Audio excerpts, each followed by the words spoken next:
Здравствуйте, дорогие друзья! В интернете о Димаше Кудайбергене много разнообразной информации. Редко встретишь хороший, добротный материал. И приходится долго сидеть и кропотливо работать, набирая новый материал для следующего видео. Статья автора Лоредано де Мишелис, родом из Италии, профессионального психолога, сразу бросилась мне в глаза. Статья отличается своей лаконичностью. Автор интерпретирует каждый факт через собственное понимание того, что происходит в жизни и деятельности Димаша Кудайбергена, большого артиста, талантливого певца и просто гражданина своей страны. Я сразу оговорюсь, что в статье ничего не меняла, оставила ее такой, какая она есть. Итак, вы готовы? Тогда начинаем. Только для этого прошу вас подписаться и поставить свой лайк. Статью Лоредано де Мишелис вы можете найти на сайте Dimash Dears Eurasian Fan Club. Статья начинается с высказывания самого Димаша, когда Димаш еще был маленьким. Он выступал на национальном телевидении Казахстана. «Мои мечты не имеют границ. Когда я вырасту, я хочу, чтобы все люди в моей стране гордились тем, что я буду делать». И дальше автор продолжает. Маленький Димаш, бледный и с темными кругами, рассказывает о своем будущем. Вместе с мальчиком постарше у него берут интервью в качестве приза за свои успехи в учебе. Его мать сопрано, а отец тоже музыкант, является советником Актюбинского района по культуре. Читая бесчисленные биографии Димаша в интернете, выясняется, что в детстве он любил посещать концерты своих родителей и бегать по сцене в конце выступлений и тоже кланяться перед зрителями. В возрасте 5 лет он уже играл на пианино, и его учитель начальной школы вспоминает, что видел, как он добирался до школы измученным, потому что он провел ночь, работая над своей новой аранжировкой традиционной казахской песни. Его мама говорит, что он плакал от отчаяния, когда они пытались отвезти его погулять в парк, оттаскивая от его композиционных маний. Теперь, когда Димашу исполнилось 25 лет, он все еще звонит и благодарит своих бабушку и дедушку после каждого концерта. Он первенец и был воспитан ими, согласно казахской традиции. Это они каждый день водили его в музыкальную школу, даже когда шел снег, даже когда они болели. Семья Димаша теплая и поддерживающая.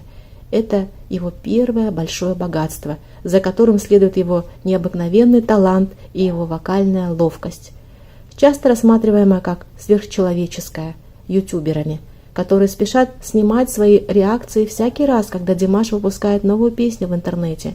Они собирают тысячи просмотров и способствуют его славе.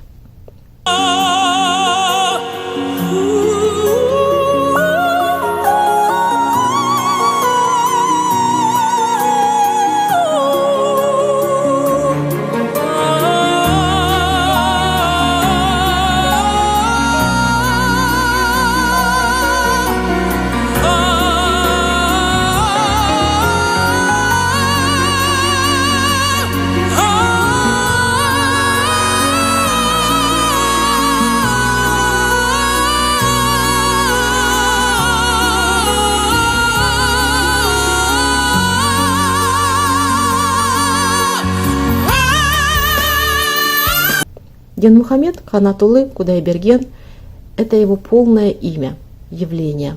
Музыкальное, физическое. У него голосовые связки длиннее, чем обычного. Культурное, социальное и даже политическое. На сцене он, кажется, находится в своей лучшей стихии и демонстрирует обезоруживающую непосредственность.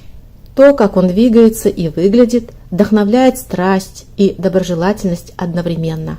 Он мелодичный, поп-певец, но обогащает свои песни арабскими рифами, мелизмами, оперным пением и другой удивительной вокальной виртуозностью. Обладает редким голосом контртенора, но может петь так же прекрасно и как баритон, тенор или сопрано, с такой силой и контролем почти над 5 октавами, чтобы оставить экспертов безмолвными. Он знает, как сделать голосом все, что угодно. Вокальный фрай, микстовый голос, головной и грудной голос, стаккато, невероятные переходы и любые другие приемы, которые только можно добавить. Это его настоящий голос или это компьютер? У него за плечами более 20 лет ежедневных занятий, поет на 7 языках и умеет контролировать дыхание, так чтобы удержать ноту в течение 20 секунд. Его мать, когда ее спрашивают, как это он делает, пожимает плечами. Должно быть, это были уроки плавания. Он отказался от предложения работать в Национальной опере Астаны, чтобы следовать своему видению музыки. Многие люди были бы рады классифицировать его как просто вокального акробата, но это невозможно. Для любого человека очевидно, что он такой же исключительный артист, как и его голос, и даже самые грэндж-рэперы в конечном итоге влюбляются в него. Одно из многих чудес, которые подвластны Димашу, это умение собрать вместе разных зрителей, любить их и заставить их сдаться. Если у вас есть хоть немного музыкального слуха и вы любите петь, то вам остается только любить его. Он слишком хорош, за пределами зависти, обожаемый и восхитительный. На его концертах с заполненными стадионами от России до Китая люди задаривают его цветами. Он благодарит публику, стоя на коленях на сцене и раскинув руки, называет своих поклонников дорогими и всегда напоминает всем, что они желанные гости в Казахстане. Я помню, что с 5 лет я уже выступал на сцене, и на сцене я себя чувствую как дома, как у себя дома, и совсем раскрепощенно и свободно, потому что я доверяю своим слушателям, слушатели доверяют мне. У нас некая магическая связь. Я с детства мечтал стать артистом, и вот до сих пор мечтаю стать артистом. О возможных вариантах другой профессии я никогда не думал. Прежде всего, быть артистом – это огромное счастье. Это огромное счастье. Счастье – это когда тебя любят. Так захотела Вселенная, я не знаю. Будучи уже известным в своей стране, в 2017 году Димаш присоединился к китайскому телевизионному песенному конкурсу. Он был единственным иностранцем, которого пригласили, и получил 2-е место только потому, что иностранец не мог быть победителем китайского конкурса. Но просмотр его профиля Weibo, это самая популярная социальная сеть в Китае, за несколько месяцев превысила 300 миллионов, а его первый альбом, выставленный на продажу в интернете, стал платиновым за рекордное время в 26 секунд. Изящный, ростом более 6 футов, Димаш на сегодняшний день также является моделью и представителем бесчисленных товаров. Он одевается в очень удивительном стиле, в том числе и на сцене. Кумир девушек, которые гоняются за ним по аэропортам всего мира с букетами цветов в руках. Он красив, но среди всех его черт выделяются глаза и решимость героя манги. Азиат, но не слишком. Немного турецких черт и немного европейских, в меру мусульманин. Димаш – идеальный посол. Министр культуры Китая сказал: молодой иностранец с большими и дружелюбными глазами. Его голос самый красивый и удивительный. Он может выйти за пределы пола, языка и границ. В этом суть музыки. Короче говоря, он сказал самую современную и вдохновленную вещь, которую можно было бы сказать с акцентом на чувства, оставив западный мир без лучших определений. Димаш поблагодарил по-китайски, записал китайскую тематическую песню к Power Rangers, и его фото оказалось на самолетах China Airlines. Некоторые наблюдатели утверждают, что Китай в поисках сотрудничества с западными рынками использует Димаша для создания альянсов с другими азиатскими странами. Если так и есть, то это все равно хороший способ сделать это. Казахстан, в котором Димаш был объявлен послом культуры, лично президентом имеет менее 20 миллионов жителей и входит в число крупнейших экспортеров природных и минеральных ресурсов. Каждый казах должен быть миллионером, а вместо этого оказывается борющимся с коррумпированной посткоммунистической страной с причудливой архитектурой. Китай щедро инвестирует средства в музыкальные телешоу.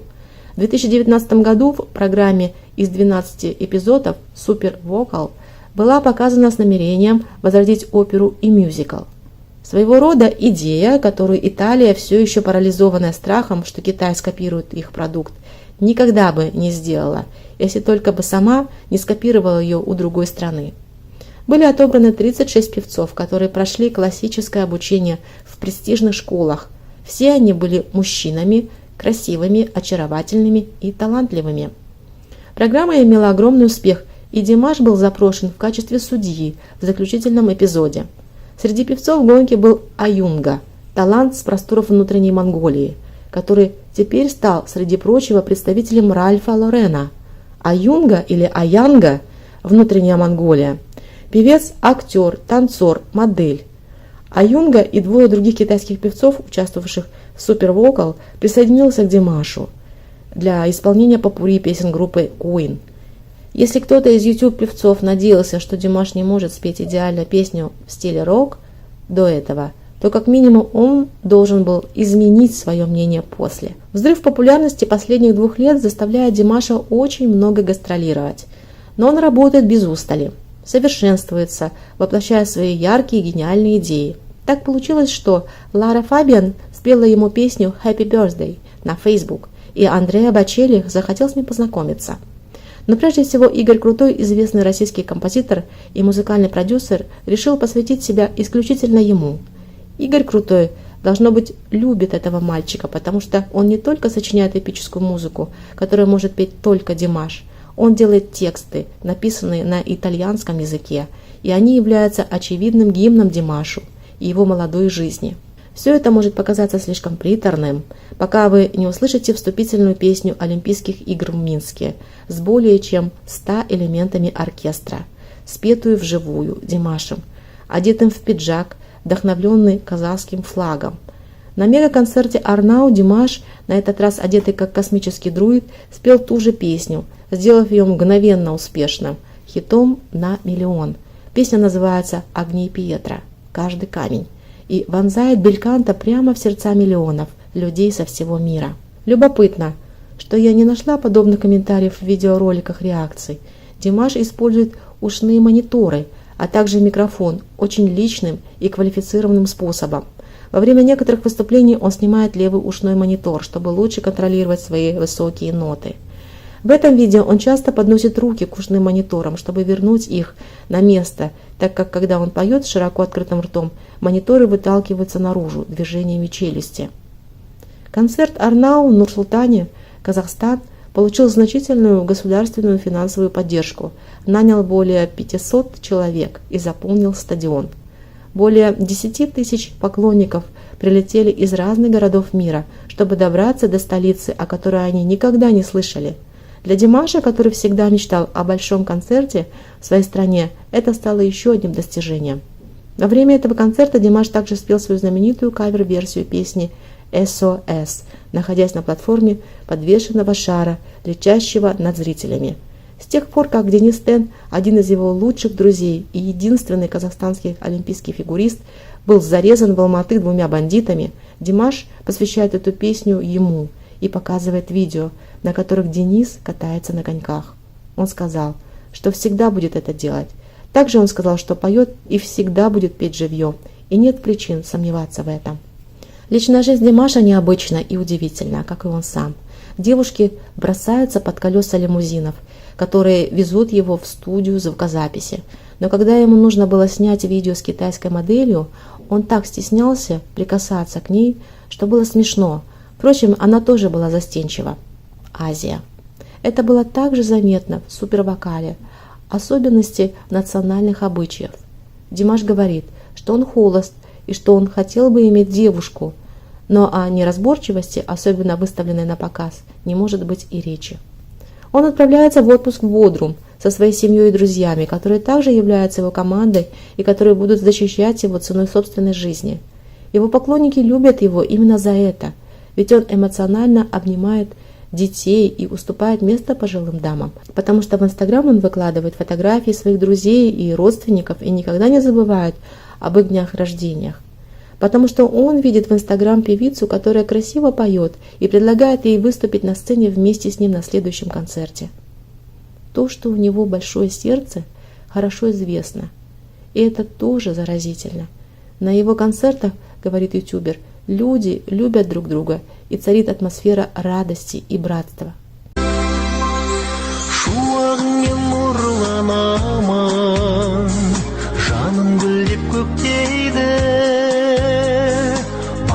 Жабы бұл ғаламның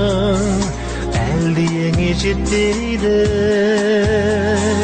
құшағында нұра қылған қымбат қандай қайран гүл мейірімнен шуақ толған пейілінен айналды асылын ашып өмірің бұл жалғыздың өзің ғанасың ең аяулым ардақтың өткен нұрың мәңгі өшпейді санада. В декабре 2019 года Димаш провел концерт в Нью-Йорке. Он привез на Запад новый музыкальный мир вместе с таким самобытным миром ценностей для поп-звезды, чтобы быть революционером. Все это может стать модным, потому что Западу сегодня не хватает смелости и духовности, в то время как он, кажется, приносит их, как очень благотворный носитель. Вот и вся статья, дорогие друзья. Мы просим вас написать ваши комментарии, с чем вы согласны с автором статьи, а с чем нет. Пишите, пожалуйста. Мы всегда с удовольствием читаем все ваши комментарии. Все, дорогие зрители, на этом мы завершаем наше видео. До свидания. До новых встреч. Айттым сәлем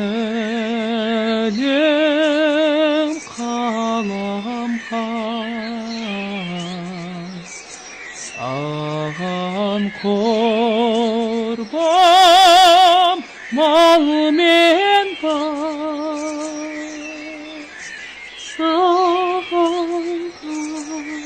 сағынғаннан сені ойлап келер көзге ыстық жас.